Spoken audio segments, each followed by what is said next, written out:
Hello friends, मेरा नाम आशीष कुमार है।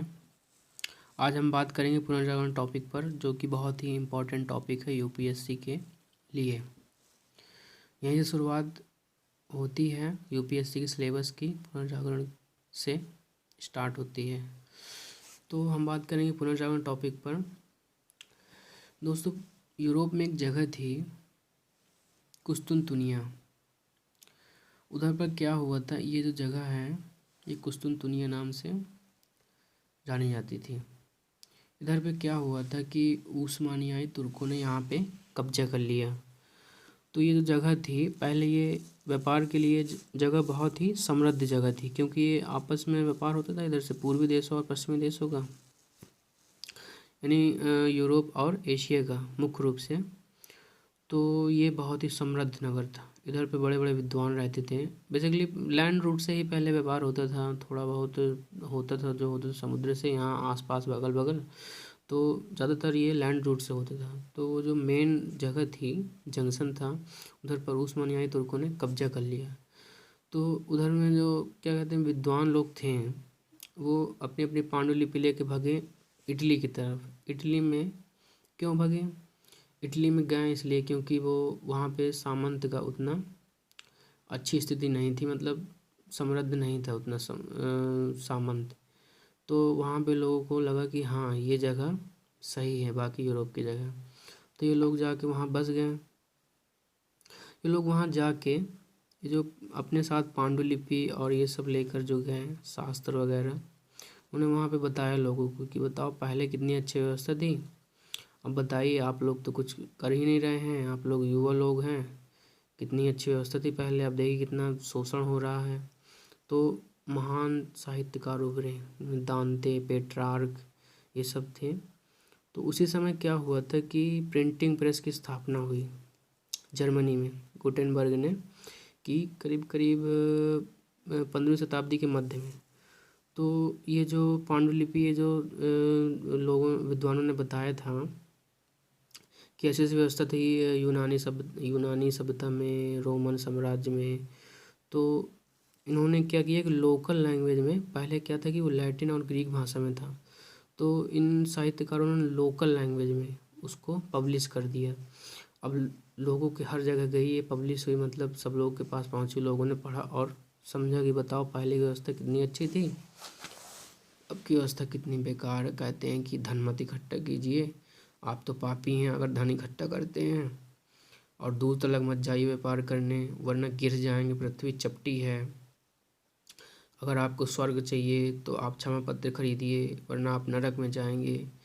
तो लोगों के मन में, जो विद्वानों ने ये सब थॉट पैदा किया, इसी को ही हम पुनर्जागरण के रूप में जानते हैं। पुनर्जागरण से क्या हुआ, हमने कहा पुनर्जागरण 15वीं-16वीं सेंचुरी में घटी एक घटना है। यूरोप में चलने वाला आंदोलन, जिसके तहत अतीत से प्रेरणा लेकर नवीन यानी नए नए सोच के साथ साहित्य, कला, विज्ञान, राजनीति में आधुनिक तत्वों को बढ़ावा दिया गया। इसकी विशेषताएं, हमने कहा व्यक्तिवाद पर, सामर्थ्य पर बल दिया गया, मानवता पर बल दिया गया, मानव को चिंतन कार्य का केंद्र बिंदु माना गया, मतलब मानव के ही इर्द गिर्द उसको, मतलब उसी के बारे में सब जाना परखा गया कि मानव क्या है क्या नहीं है। तर्क एवं विवेक को बढ़ावा दिया गया, मतलब आपस में तर्क विवेक करते थे, क्या सही है क्या गलत है, इसके क्या पहलू हैं, सब चीज़ें। धर्मनिरपेक्ष मूल्यों को बढ़ावा दिया गया, मतलब धर्म को बढ़ावा न दे के, बल्कि उसको सब धर्मों को एक साथ, मतलब सब धर्मों की अच्छी चीज़ें लेके उसको बढ़ावा दिया गया, ना कि किसी एक धर्म को बढ़ावा दिया गया। नए नए खोज अनुसंधान को बढ़ावा दिया गया, देश की यात्रा को बढ़ावा दिया गया। पुनर्जागरण का हमने कहा परिणाम बहुत बड़े, व्यापक परिणाम लेकर आया। कला एवं संस्कृति पर प्रभाव, हमने कहा साहित्य पर प्रभाव पड़ा, नवीन रूपों का विकास हुआ, जिसमें कविता, नाटक, उपन्यास, आलोचना। दांते, हमने कहा डिवाइन कॉमेडी दांते की एक कृति है, रचना है। मूर ने यूटोपिया की रचना की। मैकियावेली ने द प्रिंस, सृजनात्मक एवं मौलिक लेखन थे ये सब जनता की भाषा में, क्षेत्रीय स्थानीय भाषा में साहित्य लिखा गया, जिससे लोगों को जागरूक किया जा सके ज़्यादा से ज़्यादा। ये उस समय पुनर्जागरण की एक तस्वीर है, देखिए आप सभी लोग। ये विंची द्वारा चित्रित एक द लास्ट सफर की फ़ोटो है, और ये लियोनार्डो लियोनार्दो दा विंची द्वारा ये मोनालिसा की पेंटिंग बनाई गई थी, जो कि बहुत ही अद्भुत है। और ये गोथिक शैली के तहत ये भवन निर्माण हुए। ये देखिए पेंटिंग वगैरह, मूर्ति निर्माण कितना अच्छा, मतलब बारीकी का कितनी बारीकी से किया गया है। ये भवन निर्माण, हमने कहा कला पर प्रभाव क्या पड़ा। कला के रूपों का व्यापक विकास हुआ। चित्रकला पर गहरा प्रभाव पड़ा। नए तरीकों का इस्तेमाल, हमने कहा प्रकाश और छाया सिद्धांत। तैल चित्रकारी से शानदार पेंटिंग की गई, बहुत ही चमकीली, मतलब तैल चित्रकारी जानते हैं आप, एकदम शाइनिंग देती है। तो स्थापत्य कला, हमने कहा स्थापत्य कला मध्यकालीन गोथिक शैली की जगह है। प्राचीन यूनानी रोमन शैली के भवनों का निर्माण हुआ।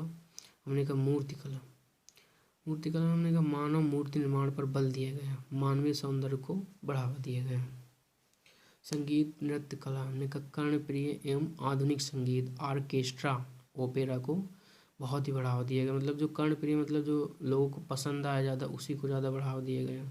महान चित्रकार उभर कर सामने आए। बाइबल से सब्जेक्ट लिया है, मतलब चित्रकारी के लिए एक तरह से बाइबल से मतलब चित्रकारी थॉट लिए गए, उसी के ऊपर चित्रकारी की गई। जैसे लियोनार्दो दा विंची ने द लास्ट सपर का किया, मोनालिसा का चित्रकारी की, राफेल ने यीशु एवं मैडोना का पेंटिंग बनाया, Michelangelo the last judgement, fall of man. विज्ञान पर गहरा प्रभाव पड़ा, शोध अनुसंधान को बढ़ावा दिया गया, नए को।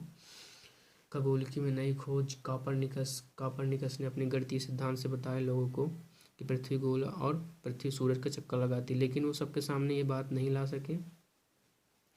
तो उसके बाद गलीलियो ने दूरबीन का खोज की, मतलब आविष्कार किया, स्वयं बनाया उसने, और लोगों को बताया, दिखाया कि देखो पृथ्वी सूरज का चक्कर लगाती है। इसके बाद क्या, शरीर की रचना का अध्ययन किया गया। हमने कहा शरीर की रचना का अध्ययन किया गया, उसमें कैसे कैसे कार्य करता है, उस बीमारियां, ताकि ख़त्म की जा सके, इलाज किया जा सके। धर्म प्रभाव, हमने कहा धार्मिक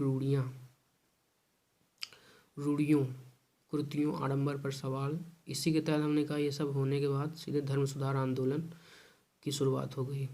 समाज पर प्रभाव, हमने कहा समाज में तर्क एवं विवेक को बढ़ावा दिया गया। लेखक, चिंतक, कलाकार, व्यापारी का उदय, मध्यम वर्ग ही ज़्यादातर मतलब उदय हुआ, क्योंकि निचला वर्ग अपना पेट पालने में लगा था, तो उन्हें सब में कहाँ ध्यान जाएगा। आप ही बताइए, जो गरीब लोग होगा उतना नहीं ध्यान दे पाएगा ना ये सब चीज़ों में। राजनीति पर प्रभाव, हमने कहा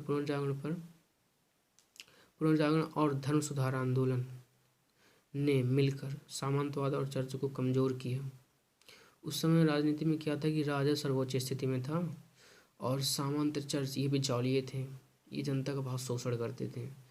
तो जनता ने क्या किया, सामंत और चर्च को कमज़ोर कर दिया और राजा को स्वीकार किया।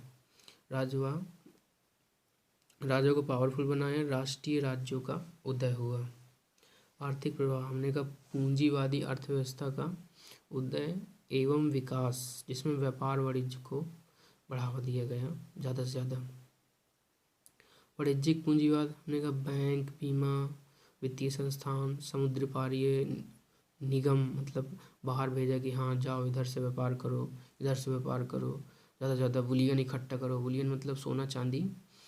भौगोलिक खोजें, हमने कहा नए द्वीप स्थान, नए मार्गों की खोज हुई। हमने कहा अमेरिका की खोज कोलंबस ने की 1492 ईस्वी में। उत्तर महासागरीय द्वीप, जिसको हम केप ऑफ गुड होप के नाम से जानते हैं, 1488 में बार्थोलोमेव डियास ने किया। हमने कहा कि भारत की खोज वास्को डी गामा ने 1498 ईस्वी में किया। ऑस्ट्रेलिया की खोज कैप्टन कुक ने। खोज क्या मतलब, लोग पहले उससे कनेक्टेड नहीं थे, जैसे अब हम बहुत मतलब क्या है कि हमें कुछ किसी क्षेत्र की जानकारी नहीं है, हम अचानक जाएं तो खोज ही कह सकते हैं हम, खोज की। और पुनर्जागरण की कुछ सीमाएं भी थी। हमने कहा सीमाएं क्या है। पुनर्जागरण के दौरान मध्यकाल की अतिशय आलोचना की गई, जो कि सही नहीं। ये भी बात सही है कि ऐसा नहीं कि सब कुछ गलत था उस समय, कुछ ना कुछ सबके मतलब एक कोई भी पहलू होता है उसके पॉजिटिव प्लस निगेटिव मतलब उसके प्रभाव होते हैं, इसी तरह देखा जाता है। पुनर्जागरण की मुख्य चिंता मध्यम वर्गीय हितों से जुड़ी थी, किसान, मजदूर, महिला से नहीं जुड़ी थी। Thank you friends. अगर आपको यह वीडियो पसंद आई हो तो प्लीज़ लाइक, सब्सक्राइब और शेयर करें और ज़्यादा से ज़्यादा हमें व्यूज़ दें। Thank you.